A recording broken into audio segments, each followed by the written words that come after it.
In what is easily the definitive Stephen Stills interview from Later with Bob Costas, aired in a two-parter, October 29th and 30th, 1990, Stephen is so open and honest, and it goes through everything from his influences to Buffalo Springfield to telling the story of Neil bailing on the band on their way to go play on the Johnny Carson show, to Crosby, Stills and Nash and their new box set that Graham Nash compiled, which Stephen talks about, both proud of the content and Graham's devotion to the band in the release, dissecting every member of Crosby, Stills, Nash and Young, talking at the end about Bob Dylan. This is a phenomenal piece of rock and roll history. Costas is amongst the best interviewers we've ever seen. Thanks, Bob. Thanks, Stephen. Superb. Watch this. Thanks for staying up later. We've had Graham Nash. We've had David Crosby. Can Neil Young be far behind? Because now we've got the hat trick. Here is Stephen Stills. This is his latest, Stills Alone, which we'll talk about in just a bit. This is a big week, though, because as we tape this, the CSN box set comes out. Now, this is a 4-album or 4-disc set, and I feel like Ed McMahon to Karnak. Everything you could possibly want about CSN is here. I mean, every great song that Crosby, Stills, and Nash ever did. Isn't that? It's true, though. There are 77 songs, I believe. And they're all on there. I mean, this is not one of those deals where, like, you buy it and you only get 4 of your favorite songs. I mean, they're all there. Sweet Judy Blue Eyes and Marrakesh Express and Deja Vu, and they're all there. There are 24 songs that, versions of songs and even new songs that haven't been heard before. I mean, we found alternate takes of, an alternate mix of the suite, because we had taken out the drums, and the drums are just barely there. I mean, it's just, well, David and I looked at the stack of tapes, which would fill this particular area, and went, Graham, you're so good at this. And he went to Hawaii, I went to Mexico, and Graham listened to all this stuff. God bless him, he's got the patience for that. I can't quite do that, but, and we found these gems. He kept every week, every few days, it was, Stephen, you've got to come down and listen to this. It kind of brings me to something I think is interesting about, and it's so hard to keep track. People honestly don't know, even people that are fans of the group or groups, they don't know for sure which one is a Crosby, Stills and Nash song, which one's a Crosby, Stills, Nash and Young song, and they confuse Buffalo Springfield, and there are components of each that there's all kinds of... I kind of like that. There's all kinds of overlap, and the point I'm getting to is this stuff was successful, at least for a concentrated period of time, successful with very, very different types of talents and types of attitudes coming together. The variety, just like America, the variety in that stew is what makes it really interesting, you know. Saucier makes things out of varying elements, you know. And I actually loved having, you know, a Confederate flag and a Canadian flag and a British flag and an American flag, you know, kind of, you know, because it's all these divergent influences with us. And it just, it's the same stew that this country is. Let me ask you to give a scouting report on each of the 4 components, strengths and weaknesses. David Crosby. David Crosby is one of the most generous, intelligent, and absolutely one of the funniest people alive. And he has wisdom and grace and style that's just amazing, and great dignity as well. And what he has done with his life and the message that he's bringing to people is, first of all, imperative, and second of all, paid for at great cost, you know, and very heroic. How about musically? He's the honey. He's the honey between the razors and the gravel. And he's the glue that holds it together. How about Graham Nash? Graham Nash has rapier intellect and possessed of great vision, compassion. He's guileless. For a Machiavellian SOB. But no, he's guileless and just wants the best for everyone. He's got he's got patience, and he hears everything. He's like the elephant's memory. And he's got a marvelous voice, and he writes those wonderfully accessible songs that everybody can relate to and say, oh, I felt that. I'm not so alone. Neil Young. Neil Young is a genius. He's an enigma. Never played a team sport in his life. That's why he keeps, he doesn't know what that is. That's why he keeps going and, yeah, and no, I have to go make a solo album and stuff. So making that kind of a commitment is just not in his universe. He's got too much else to do and too many other roles to fill. He's also one of my best friends. I mean, I could always talk to him about anything. Did you need him then to take the band to its best work? Because if Crosby and Nash tend more toward the sweet, didn't you need a dash of the bitter? What Neil brings to us, I think we bring the best out of each other. He's not quite so bitter, not quite so tart. When he's with you guys? When he's with us. And I think it serves him well. He's so much fun to work with, and he's so fast. And a lot of the devices as far as record making go, Neil and I invented during the Springfield. I mean, we just sit there and, well, what's that box do? Well, what does it do when you do that, And I heard you say one time, or maybe I read it, that Buffalo Springfield, as successful as they were, has never really been heard on record the way they really sounded. Oh, yeah, we were as bad as the Rolling Stones. I mean, we were a dangerous band, a dangerously cooking band. That's why we learned to become engineers, Neil and I, because we were searching. We didn't finish until after the Springfield long since broke up, but we never got to where we could get them to sound. We didn't discover any of the tricks that to make them sound like Motown records. If we could have gotten the rhythm section to sound like a Motown rhythm section, just the sound, those guys would certainly play like that, then that would have framed the whole thing, and it would have sounded more like we did live. Why wasn't there a concert album made then? I mean, at least you could have, if it was that raw and had that much of an edge, even if it was imperfect, we could hear it in a concert album to some extent, right? Well, for all of the noise that Buffalo Springfield made at the time that we were together, we didn't sell that many records, Well, I don't know what it was. It was just there was not a big mass appeal. It was very, it was on its way. It was about to break when I think we were on the way to New York to do the Carson show when Neil decided to do something else. And it was about to pop and actually make enough money. But you have to be semi-successful to get somebody to go ahead and send the truck. As I understand it, you were going to be on the Carson show. This would have been around 1966 or 67 when it was still in New York. And wasn't Otis Redding going to be on the same night? I mean, this would have been a hell of a Tonight Show. And Neil Young bolted at almost literally the last minute. Literally the 11th hour. Why? I have no idea. You have to ask him. How angry were you? I was more hurt than angry. I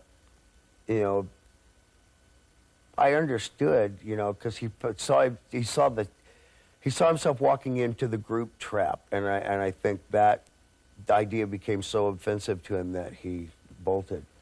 I asked you about everybody except yourself.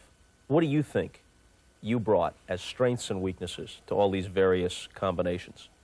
I had the car. I'll tell you something. One thing about my whole job that makes me the most uncomfortable is this whole fame business and this whole talking about yourself and everything. Right. There's something about it that's vaguely indecent to me. So I have a hard time with that question. I can talk about the other guys and rave about them and give you all this stuff, but as far as, it's not that I haven't got the sense to look inside myself. It's just I don't want to, those are not my definitions to make. I know I've got a real good sense of black history and black music, and all my roots are in the South, and growing up with you know, with music sung on back porches and in churches down the road from the place where my father was trying to build this development in the middle of Florida.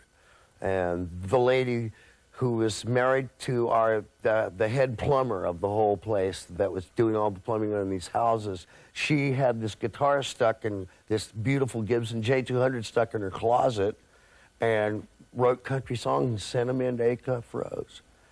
And she was incredible. I mean, just incredible.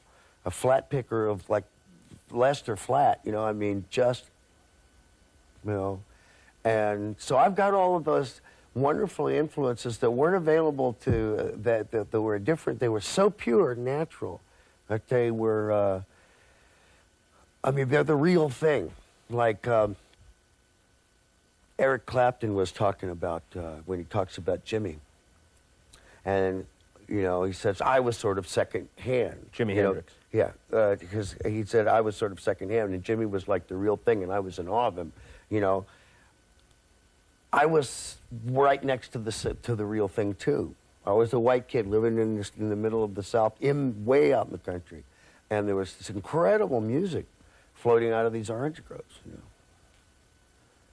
So I guess I bring that sense of earth.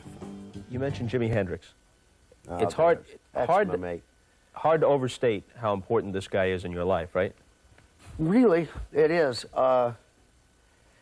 He was a natural like I am. He grew up learning music the way I did, and we looked at each other and saw each other play once and went, oh. And he just looked at me and said, oh, you just haven't done this enough. Here's how that works. You can do this. And I said, Jimmy, I don't have a thumb that's 6 inches long. I cannot rock my, so we have to think of another way for me to do that. And he said, oh, right. And so, and he would, you know, and it was sort of like looking in a mirror because he was South, you know. And it just, he had this strength that, I mean, he knew I had it in me, but it just, you know, I hadn't worked out enough is the way he looked at it. And he'd show me all kinds of positions and stuff. But he was like Satchel Paige throwing a fastball. In addition to his artistry and his passion and whatever Was spirit this was incredible brought out, physical talent. yeah, actual anatomy was a big part of it. He had hands that no one else had. He had hands about that big, about that long, and a thumb that could wrap very easily all the way around, you know, without having to do like that, like most of it. He could wrap from there to there around a guitar neck. I'll show you what I mean. I mean, it's like anybody doing that, you know, that's about how far. His thumb would reach all the way to there. And I mean, he had the strength. The only person I've seen like that is Stevie Ray Vaughan. He had that same power, and Stevie Ray used these cables. He used these huge medium gauge strings, which is like, ow. And he's pulling them 4 and 5 frets. Hendrix and Johnny Winter had a guitar duel someplace, some basement club or something. Yeah, Jimmy thought it was so stupid. He thought it was really silly. He kind of went down there because everybody insisted on it. But he thought the whole idea of guitar duels was really dumb. But you were there, right? I played bass. And all three of you were smashed or not? Or well, I was playing in the wrong key. And it's really hard when you have your hand right on the wrong side of that little silver thing. And Jimmy kicked me in the butt. And he went, oh. Whoops. what do you suppose, if Jimi Hendrix were around today, what do you suppose he would have evolved into? Or could he have just played that supersonic guitar forever and there would have been an audience? We'll never know. I think he was going to go back and do some simple, you know, and he and Buddy Guy would have made a great, he and Buddy Guy would have made some record together or something like that. Buddy Guy's the greatest living guitar player as far as I know. Did anybody see, Eric, at the time that some people bit the dust, Morrison, Joplin, Hendrix, did anybody see clearly what was going on? Or was everybody involved to one extent or another to the point where nobody could advise anybody else and say, hey, wait a minute, come on, for your own good? I can't recall how I tried, but I did try with Jimmy a little bit. But it just, you know, I'm as guilty as the next guy. I didn't say nothing. You know, I would catch myself and go up too far. And I didn't say nothing. And I must say that I don't feel good about that. So I didn't say enough. Was there a little bit of a glass houses kind of thing that affected not just you, but everybody? Yeah. Sure, of course there would.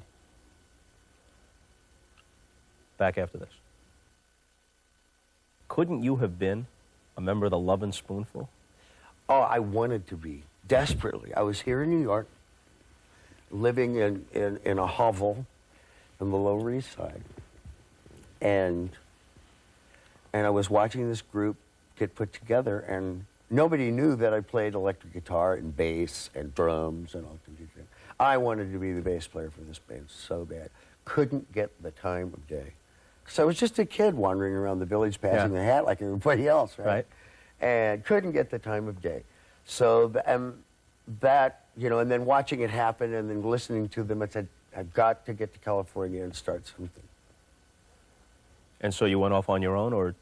Yeah, I took a job with this folk group and did this little circuit up through Canada, and in Thunder Bay, in Fort William, Ontario, now known as Thunder Bay. This guy in a hearse rolls up to do a guest spot, and it's the local hero Neil Young from Winnipeg and his band there, you know, and they were great. They were doing just what I knew would work at doing folk songs with an electric guitar, particularly a Gretsch electric guitar. Now here comes the real shocker. There was a chance, I don't know how great a chance, but at least you were talked about as a possible member of the Monkees? Well, that's not so much a shock when you hear my end of the story. I heard this open call go out around L.A. And you didn't have to be a genius to figure out what happens to people that go on TV to do this stuff, you know, and not in the 60s, right? But I figured, what a great way to get a great deal and write a bunch of songs and make a bunch of money. I wanted to write the song. So I went down there and basically, you know, just sort of shut up and answered the questions, you know, waiting for my opportunity to say, well, actually, I just as soon write the songs. I asked that question. It turns out they had a deal all made with a publishing company and had all their writers lined up. So I kind of went, well, after all that doesn't happen, they didn't want me anyway. What do you think would have happened? And so I said, I got a friend, by the way, though, that you might like to see, and that was Peter Tork. Oh, really? Yeah. And he obviously did become one of the Monkees. What do you think would have happened to you and your career had you been one of them? I can assure you I would not have done it. No way. I was there to be a songwriter. You know, I went down and played the game, and I would have wormed my way out of it, because it just would have put me in a stereotypical kind of position, and that just wasn't me. How close did you come to becoming the lead singer of Blood, Sweat, and Tears? Not very close.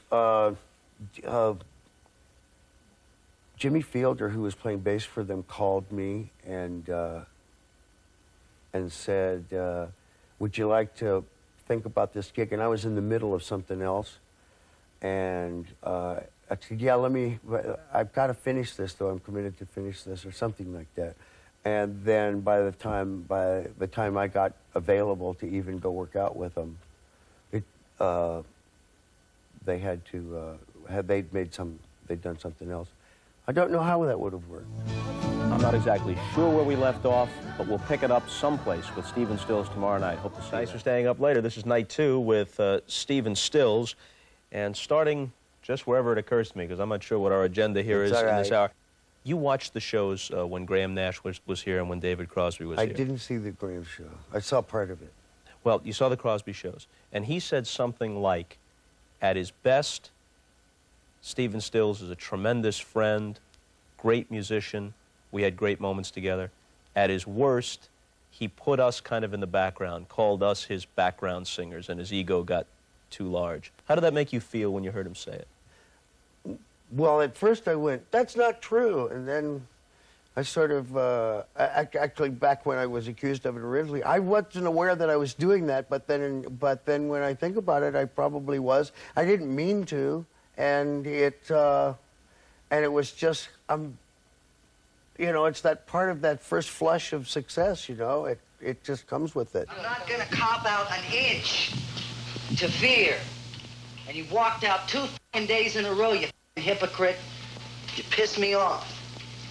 I mean, you're 24 years old and they give you all the money you need and tell you that everything that you do is absolutely fantastic and want to know what you think about everything. And, you know, it's not a question of if you lose your poise, it's how quickly you get it back, you know. And I said some things, I'm sure, and behaved in a fashion that seemed to, that were probably quite hurtful. And was unable to sufficiently apologize, even to date. You know, I kind of want to do one of those, like in that wonderful film with a fish called Wanda, where he's hanging upside down. I am utterly and completely sorry. Profoundly so. But I mean, you know, it was just, you know, that was my way of behaving stupidly with the first flush of success. It's about... If I asked you to pick one or maybe two songs from each of these combinations that you think pretty much exemplifies the best work they did, what would you pick from Buffalo Springfield? Boy, is this a quiz? It's a quiz where there's no wrong answers, though. Test? I think Mr. Soul was one of the better Buffalo Springfield songs. Sit Down, I Think I Love You was a real good Buffalo Springfield song. You know, like I said, our performances of the Springfield didn't quite get to record, but boy, you know, everything was just a little up, you know, because we're in the studio, you know, kind of. Yeah, and you said last night that you really thought the really down performances that had the edge and captured what the band was about, those aren't on record never even anywhere. got close to the studio. Yeah. See, now, if someone who was a fan had to pick one, they'd probably pick For What It's Worth, because that's the one that kind of captured the time, it seemed. Mm-hmm. And actually, that was a real good performance, too. Yeah, there was, it was pretty good. Although I sang it very weird, and I've seldom done it that way since. So I was very tenuous about it because I'd just written it the night before. If I had it in mind for the previous few days before I wrote that song, it was back there to write a song for the guys on the line, who, you know, didn't know why they were there, were trying to deal with it. In Vietnam. In Vietnam, right. And then I drove by this, you know, this police-caused riot, and, you know, it all came together. So that song is about both, and I'm not sure that For What It's Worth it still doesn't apply today. Now, if I asked you to pick a couple from Crosby, Stills, and Nash, minus Young, what would you pick? The Sweet. Sweet Judy Blue Eyes? Yours and Mine. David's song off this new album, which is absolutely one of the most brilliant things he ever wrote. And Teach Your Children. Teach nobody. And how about CSNY?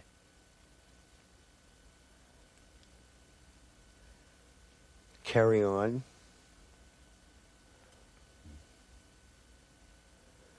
Down by the River, Deja Vu. Let me hit you with something that I sort of ran by David Crosby when he was here. I went back in the research and saw a couple of things from Rolling Stone. Now, in one article, they said CSN was close to a Beatles-like phenomenon from an American group in the late 60s, early 70s. Now, some people might say overstatement, but certainly that was a flattering thing. Then there were reviews of CSN, or in some cases with Neil Young, Crosby, Stills, Nash and Young, and the general tone of those reviews were kind of bubblegum for slightly older people, not enough oomph, overrated. Ah, yes. Well, the term journalistic claptrap comes to mind. Sometimes I wonder what show they went to, or did they just stay home and listen to the records and decide that, and a lot of it was affected by who they saw last week and who's their current fave, and particularly back in those times, the Rolling Stone reviewers were very, very trendy, you know, and I mean, Ralph Gleason would be rolling in his grave with some of these guys, and I have Ralph Gleason to thank for my career. I mean, he wrote a piece in the San Francisco Chronicle one time that was like the first guy that understood what I was trying to do. And it thrilled me to death. But I don't know, it's so easy to write a bad review. if you're a writer, you got to know this. If you're a writer, you can sit down and write a scorcher, and it's so much fun because there's all these great phrases like, you know, dated, and just, you know, writing a put down. It's just such a piece of cake. Writing an actual thought review about something that was thought-provoking, you know, was a little like work. So I don't tend to read reviews or take them seriously. Your best stuff, when I say you, I mean whatever combinations, CSNY or just Crosby, Stills and Nash or Buffalo Springfield's best stuff, it was accessible. And sometimes, I'm not trying to make a blanket statement, sometimes the more accessible and commercially successful something is, the more critics tend to sneer at it. Well, of course, you know. It's true so much of the time that it's kind of, you can almost depend on it. You know, they do the same thing with McCartney. They do the same thing with a lot of people that are just marvelous, you know, great musicians and great art, and you know, and they just go, oh, that, right. Like I said, it's easy to write. Suppose somebody wrote a song and recorded a song like Marrakesh Express right now. My question is this: would there be an audience for it besides your old audience, and would there be a radio station that would give it the kind of play that it needs, or would it just get lost? I got a big surprise for you, and it was a big surprise for us. When we play that song, we never played that song for 20 years, right? Because we always thought, now that's just bubblegum, right? And that's just, oh, it's just bubblegum. The first time we did that song on stage, we did it in Australia, and they went nuts. And then we, okay, well, that's an older crowd. We went to the next place. It's all kids. They went nuts. We went to Japan. It's all kids. They went nuts. You know? I'm sorry, it's one of those classics, and you can't get away from it. It may not mean anything, but it's just a neat song that everybody remembers, and it would get played, and it would be a hit today. The second gig that you guys ever played together was Woodstock, right? There had been a stop in Chicago, then you go to Woodstock. This is what's known as stepping right up to the big time, whether you realize it at that point or not. Well, everybody got very nervous because everyone that we liked was standing around the back of the stage, and it had a particular effect on David. I was just trying to get my guitar in tune, and that's virtually all I remember. It's like the temperature dropped about 10 degrees right before we went on. I had an acoustic guitar, got it in tune, and the guy sat it down, and I saw it sit there while I was on the other side of the stage because I was going to walk out and they were going to hand it to me, which was a dumb thing to do. They handed it to me, and it's spring, and so it's getting to the point where, you know, and trying not, you know, and trying to like keep the groove, and that's all I remember really about that moment is amazing that I was able to get it. You mentioned Sweet Judy Blue Eyes as one of the songs you'd kind of put in the time capsule. Is there anything to add to people's general understanding that it was written for Judy Collins? Is there some aspect to this that we don't know? Or? No, and as a matter of fact, I've never again allowed the name of who the song was to be written about used because it gets to be too much, you know, the poor thing. She was so very gracious about it, though. Someone asked her if she understood that that was written for her, and she said, one could only hope, which was very, very nice of her to do, because those kinds of things can get annoying. No, actually, it's, no, that was written for her, and it just sort of, it evolved by way of basically an inspired moment where I said, I had these incompleted songs, and I said, wait, let's put them together and see how they fit, and all the transitions seemed to work, and then we went, oh, yeah. You think rock and roll in general gets overanalyzed, critiqued down to the last minute detail, and all kinds of scholarly analyses of what this means and that means?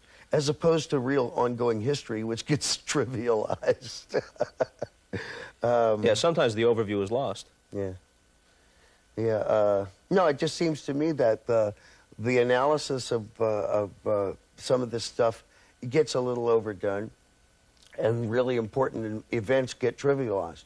Is it better in every case if the mystery then is maintained? In the case of Sweet Judy Blue Eyes, people know that it was originally written for Judy Collins. But is it best not to talk about it? Best just to let anybody interpret any song they want, any way they want? Well, basically, that's what it's for. It's for, whatever it was about my life that motivated me to write these things. If you relate to it, there's something about your life that motivates you in a similar way. Otherwise, that's what creates the initial attraction. Don't you be angry. Graham Nash was here. I told him, and this is really the truth. I wasn't saying it to make him feel good. When I was at Syracuse University in the early 70s, you'd hear a lot of music. Some of it still has lasting resonance. Others was trendy garbage. But you'd hear a lot of music all the time. It was the life of almost every kid, 18, 19 years old, there. You could walk through the quad and you hear music blaring from every window. And you heard you guys about as often as anybody. This was 1970, 1971. And songs like Carry On and Ohio and Teach Your Children, whatever, from the Deja Vu album. And in that period of time, those songs were close to anthems for kids of that generation. Do you ever get kind of misty for that period of time, for the effect you had on people, for the fact that you were part of the soundtrack of their lives? No, I miss being that thin. No, that's, I don't, you know, we were talking about, you know, their comments on my behavior at the time. And no, I don't want to go back there. Not even close. I enjoy my wisdom. Basically, right now, I'm discovering how wonderful it is to be a new father on this side of 40. You know, I have a 3-year-old daughter, and basically, she don't care. I don't care. You know, I care what she cares about. You know. Yeah. And my mom gave me the most wonderful compliment. She walked up and we were gooning around on the floor one night and, with my daughter, and she said, "How come you're so much better of a father than yours was?" And I said, "I don't know, Mother. Maybe I learned what not to do, because it sure is easy, you know." What do you suppose you'll want your daughter to know about that time? What do you suppose? How do you suppose you'll communicate to her what her father and his compatriots were part of? Sometimes I feel, after we've done one of these 3-day blitzkriegs of talking to everyone in the universe, that everything she could possibly want to know is a matter of record. Yeah. But what I want her to know is that's only part of the story. There's no way that they can get inside what that was all like. It was just too strange, and like the study of any history, if she really wants to know about it, she's going to have to look at the art and the military and the political and the agricultural and scientific history of the time and put it all together and then get a sense of what it was like then. How much of that spirit of rock and roll, whatever you understood it to be, how much is still out there? Oh, man, listen to the rap stuff. I mean, you know, we might miss the sense of melody, but they're doing the same thing. They're talking to each other in a language that they understand because they got to, because nobody else will let them talk anywhere else. I mean, they're totally frustrated, and they, you know, it gets mystifying, you know, just like hip and groovy was to our moms and dads, you know. But I think it's some of it's brilliant, you know. Some of it's excessive, and some of it's annoying, and some of it's in bad taste, but a lot of it is just plain brilliant. Do you miss the feeling of rock and roll as a unifying force? Now, I don't mean to say that everybody listened to rock and roll. Rock and roll is ours. Rock and roll is ours. That's our university. And hip-hop is the newest. But hip-hop is the same thing to them that rock and roll is to us. And I say more power to them. Before we go here, what should people know besides just buy it and listen to it? And that'd probably tell you what you need to know. But what would you like to say about where you're going on the Stills Alone album? I formed my own little record company because I just couldn't bear the thought of going through another committee to find out if everybody liked what I did. What I decided to do was just take my monitor system into the studio and sing for 4 or 5 days and pick out the best ones, and you know, and then see what happens, and basically have an album that was completely by myself. So basically, this is the first effort of my little record company that I'm going to do my solo stuff on. The next one, I'm going to get the best little rock and roll band that I can find, like 3 pieces, and play a bunch of songs. And basically, I want to do it real raw, pure, and simple. Everybody's talking. and In My Life, a couple of standards that you covered, although they don't sound anything like just knockoffs of the original popular versions. Those are two. I once had an idea of I wanted to do an album of songs I wish I'd written, and that's two of them. And Hollis Brown was the one that started it, because that was one of the songs that I got that truly drove me into taking this up as a profession, was that one song. Hollis. Up again is that it certainly is worth it, and I thank you very much for coming by these 2 nights. That was awfully nice. Well, thank you.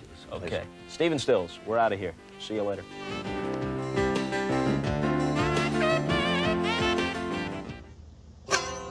Thank you for watching Cleveland Live Music. I can't play a lick. That's why I'm a taper. Thanks for watching the channel and making it grow. If you want to subscribe, that'd be appreciated. Patreon and GoFundMe would be appreciated.